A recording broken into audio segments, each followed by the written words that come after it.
o fogo arderá continuamente no altar e não se apagará, que é o verso base da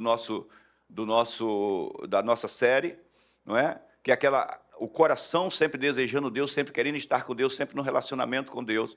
E eu estou falando alguns pontos que são fundamentais, são cooperadores para isso, não é? Sobre o perdão, sobre o amor, sobre várias coisas. Um dos fatores importantes que é a oração, que nós vamos discorrer agora um pouco, são um fator importante, mas também nós fazermos aquilo que fomos comissionados para fazer, estar cumprindo aquilo que nós fomos chamados para fazer, ou gerados para fazer também, faz parte disso, estar com Deus, anunciar, gerar discípulos, isso é muito importante, e a maioria dos cristãos hoje pensam muito diferente dessa ideia, sabe? O quanto você é fortalecido quando você fala do evangelho para alguém, quando você, sabe, libera alguém, quando você resgata. Tiago escreve, deixa eu só ler para você, que não precisa colocar aí, Henrique, só vou ler o verso que não quero ficar falando sobre ele.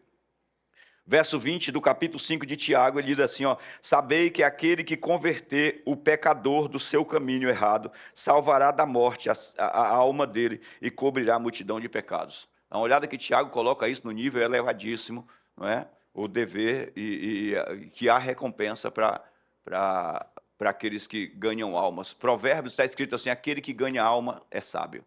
Então, a gente entender isso. Mas vamos aqui entrar nesse ponto da oração.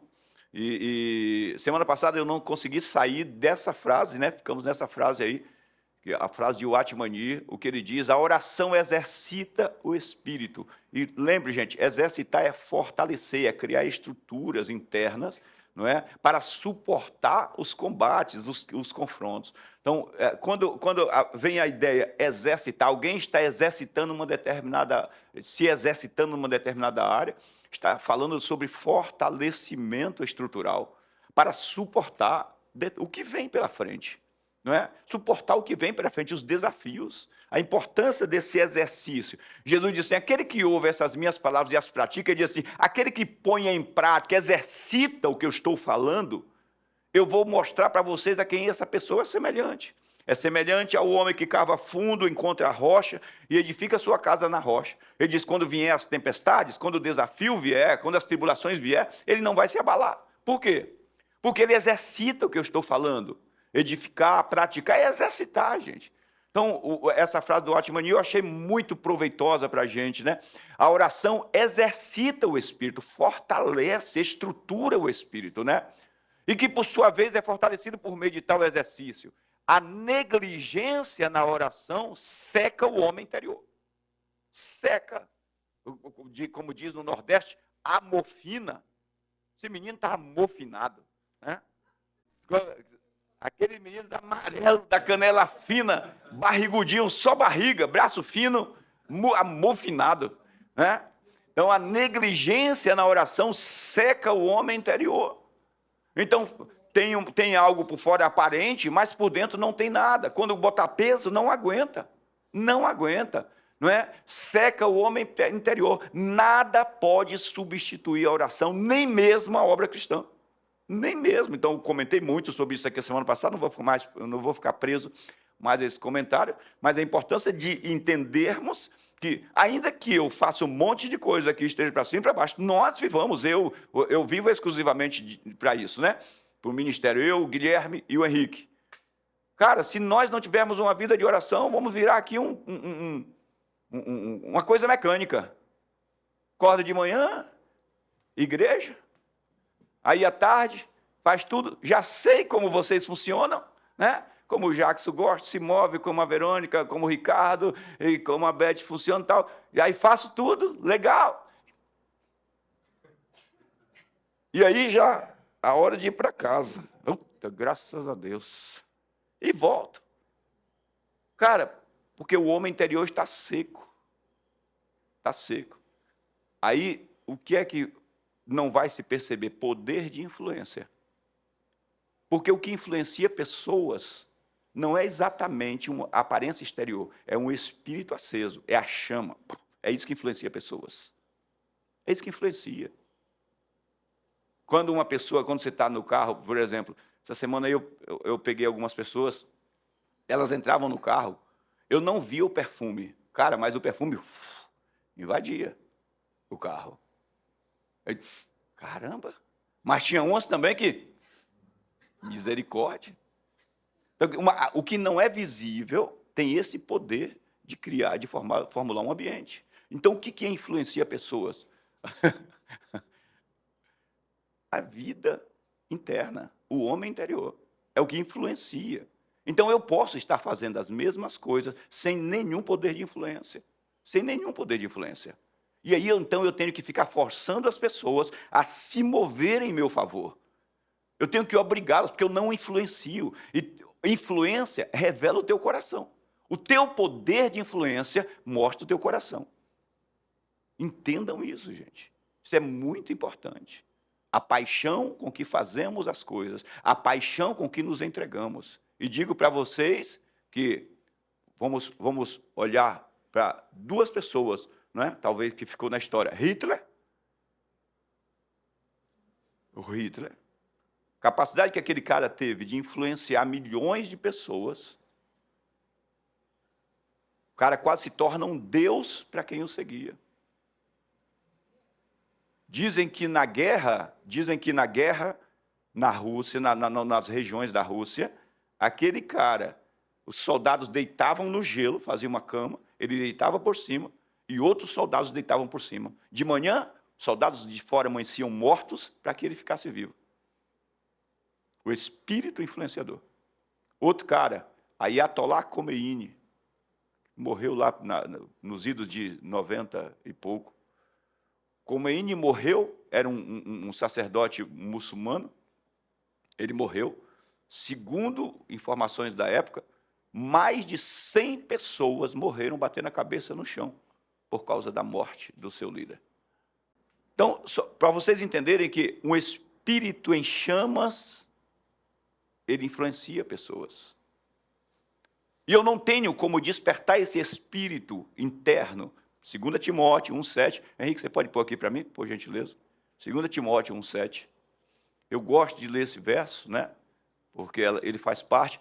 Coloca o 6 também, Henrique, desculpa. Né?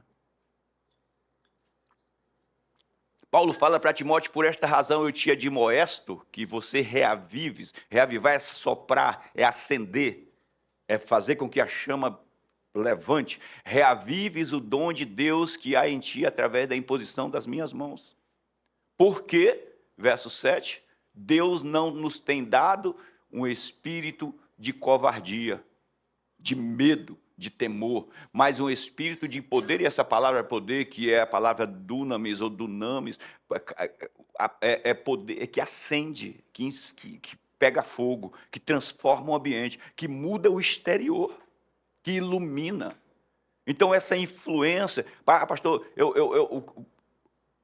é só você olhar em volta o que você está influenciando, que tipo de pessoa você tem influenciado, que tipo de influência você tem sido. A gente não precisa de muita coisa para descobrir que um corpo está morto. É só olhar o que está em volta dele. Se tem moscas ou águias. Porque águias não comem carniça.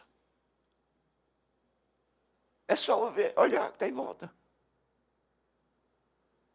Se o corpo está morto ou está vivo. É importante a gente ver que tipo de influência eu estou produzindo. Que tipo de pessoas têm querido andar comigo tanto tempo sem mudar?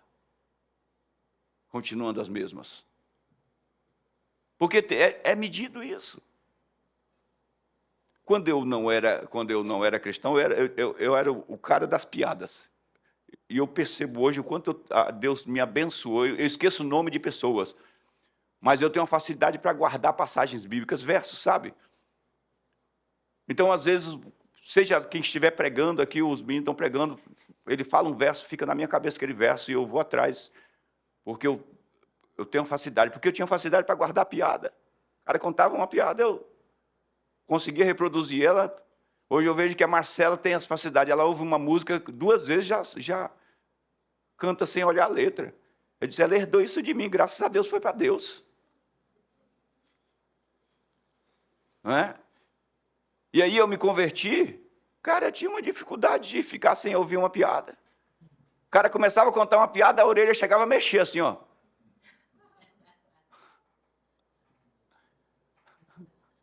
É verdade. Queria estar sempre no meio das piadinhas. E trabalhava com 200 caras na oficina, na Fiat, na concessionária.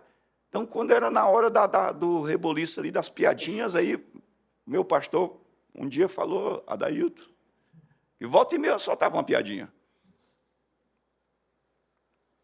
Aí ele me chamou, falou, Adailton, isso não é legal não, não é saudável não, né? Piadinha, esse tipo de piadinha, que era piadinha de duplo sentido, não era piada saudável, não, que tem aquelas brincadeiras saudáveis que a gente fala, né? Ontem mesmo, chamar o menino para dentro lá, que você vê como o menino saiu, né? E o que eu fiz? O que é que eu preciso fazer? No meio da turma, na concessionária, eu comecei a jejuar, e a turma terminava a hora do almoço, eu saía do meio deles, ia para a minha sala e orar, jejuar, assistir vídeo de treinamento, ou ler minha Bíblia, e me afastar. Eu precisei lutar contra isso, porque eu tinha muita facilidade. As piadas do inferno. Porque eu queria ser uma influência positiva, eu queria ser uma influência, eu não queria mosquito em volta de mim. Não queria urubus. Se está cheio de urubus em volta, ao invés de águias, tem alguma coisa errada. Esse poder de influência, porque é o que ele diz. Deus não tem dado para vocês um espírito de medo, mas um espírito de poder, dunamis, poder transformador, dunamis. Essa capacidade de transformar tudo em volta. Tudo que está em volta. É uma questão de tempo para tudo ir mudando. Não é?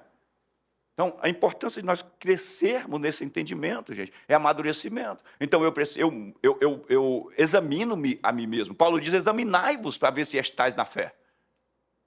Se as suas conversas e palavras continuam sendo as mesmas de fracassos e derrotas, e, sabe, examinai-vos para ver se estáis na fé. Se não, ative a fé. Aí ele diz para Efésios, desperta tu que dormes, levanta do meio dos mortos. Embora você não seja um morto, mas está vivendo como um morto. Porque não está percebendo o que realmente flui vida, o que produz vida e crescimento e avanço. A oração é uma das colunas que sustenta a vida no Espírito. Uma das colunas que sustenta a nossa vida no Espírito. Olha o que Jesus disse em Mateus 26, 41, vigiai e orai, para que não entreis em tentação. Por quê? O Espírito, na verdade, está pronto, mas a carne é fraca.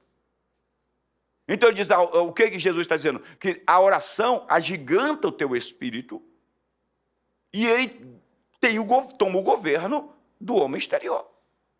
Ele é gigante, ele fortalece o espírito. Então, esse contato com Deus, você cresce por dentro. Como disse lá o Atmani. Você cresce por dentro. E toma e governa. Porque essa carne fraca aí, ele não está falando de fraca cambaleando e caindo, não. Estado de fraca, tendenciosas para as coisas ruins, tendenciosa para as maldades, as mentiras, as corrupções e várias outras coisas. É essa fraqueza que ele está intitulando e dando a carne, não é? Essa qualidade, a carne é fraca. É por meio da oração que atravessamos a parede da mentalidade carnal e nos conectamos com Deus na sua palavra. É por meio da oração. Já falei para vocês aqui, na hora de ler a Bíblia, qualquer coisa, gente, qualquer coisa. Você vai ler um livro? Faça uma oração. Senhor, me ajude a enxergar como esse escritor enxergou. Me ajude a enxergar aqui, ter uma visão legal, espiritual, não é? Não apenas ler o livro, não quero apenas encher minha cabeça de informações e dizer que eu já li o livro de fulano, de ciclano, toda a coletânea de João de Deus. Não quero isso. Eu quero compreender, eu quero entender o espírito desse. Aí, gente, eu sou a favor da pessoa, sei lá, repassar, reproduzir, porque ela entendeu o espírito.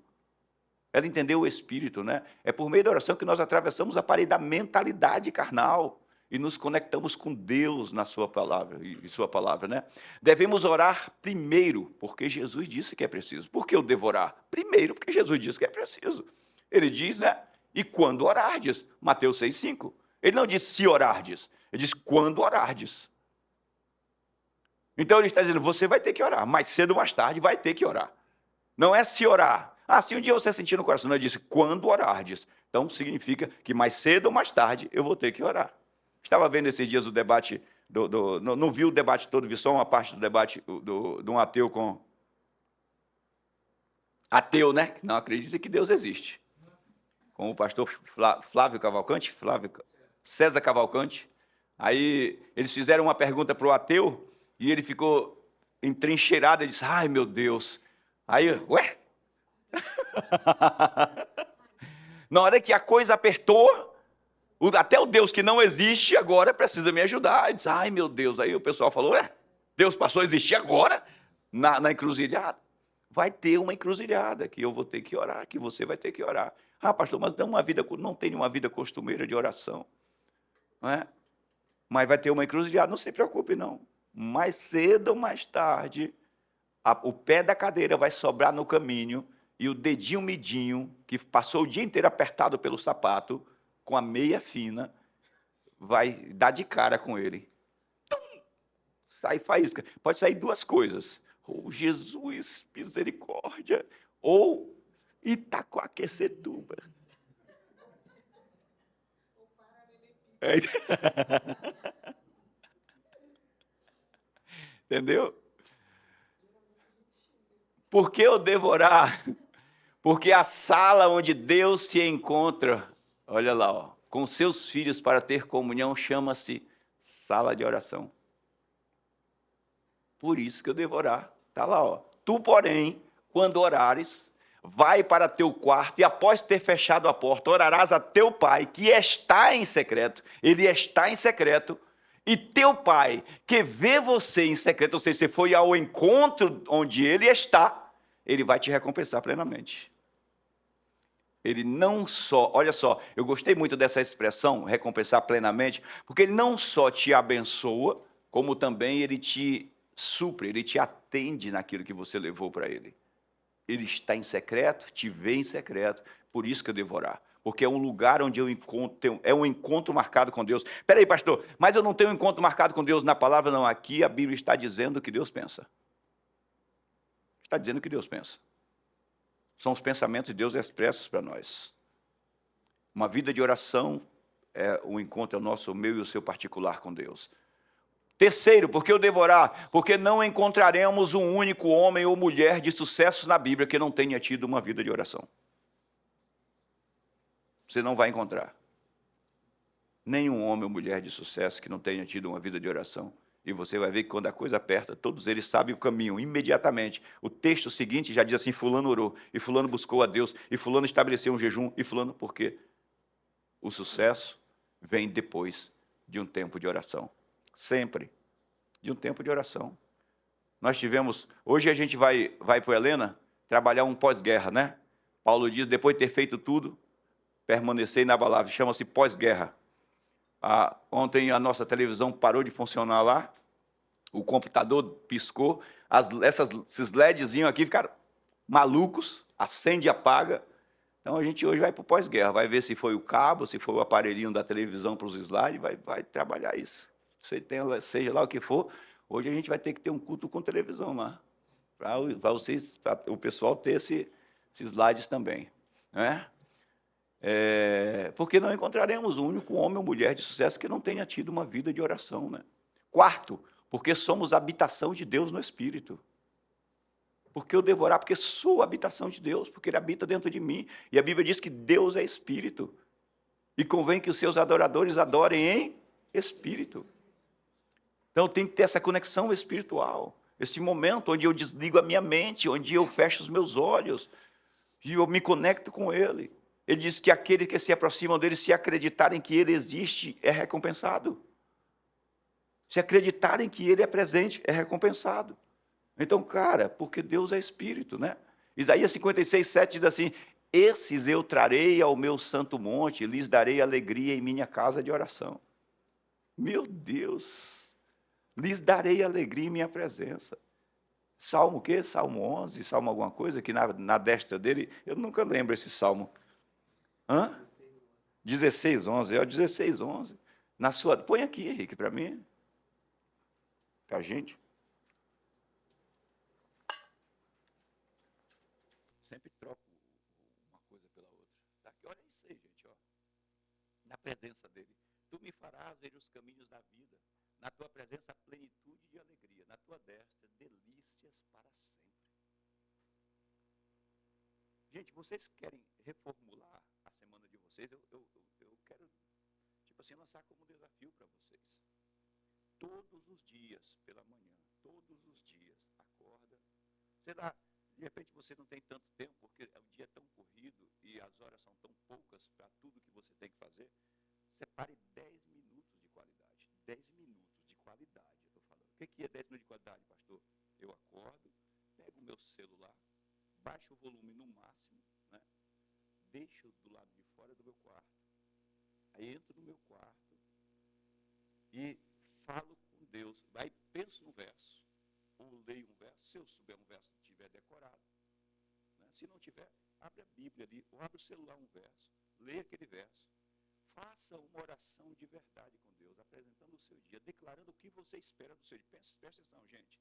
É muito importante que a nossa oração tanto esteja arraigada na palavra, quanto arraigada na fé. Tanto na palavra quanto na fé. Na palavra, porque eu declaro o que Deus pensa. Na fé, porque eu declaro o que eu espero. Seja honesto com você e Deus. Cara, você vai sair daqueles 10 minutos tão poderoso e tão poderosa que o seu dia, você vai entender como lidar com as coisas. Você vai avançar entendendo, cara. E vai para cima e sai dali reforçado, renovado. Eu estou falando de 10 minutos apenas. Façam essa experiência essa semana. Está porque, está aqui, ó, em sua presença, a alegria perpétua, a gozo. E não fala de gozo porque tive todos os problemas resolvidos. Fala de gozo porque eu não tenho medo dos problemas.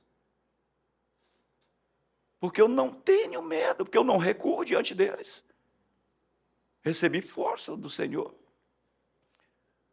Os apóstolos consideraram a oração 50% da eficácia do seu ministério. 50%, gente, é muita coisa.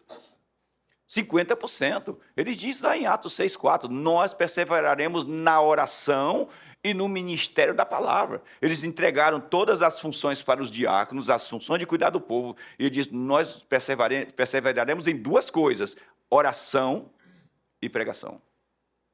Vamos nos dedicar a isso. Eles consideraram a eficácia do seu ministério 50%. Uma vida envolvida na oração. Não é? Então, guardem isso aí.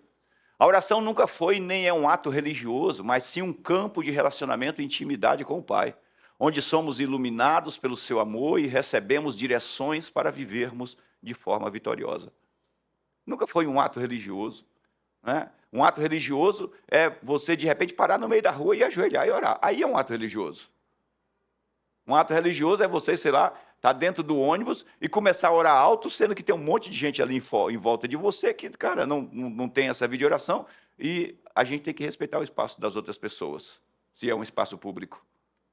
Tem que respeitar. Mas sua vida de oração, tua comunhão, tua caminhada com Deus, tem que ser algo ativo, porque a chama no teu coração precisa andar em alta, estar em alta, né? Acenda hoje a chama do Espírito através da comunhão e oração e desfrute do gozo da presença de Deus em sua vida. Acenda hoje, coloque isso de pé, tá bom? Está aqui, ó, Salmo 16:11, chegamos nele. Tu me farás conhecer as veredas da vida e na tua presença a plenitude de alegria e na tua mão direita há delícias para sempre. Então essa mão direita, quem está à direita do Pai é Jesus. Você está em Cristo. Guarda isso aí no coração, vamos ficar de pé.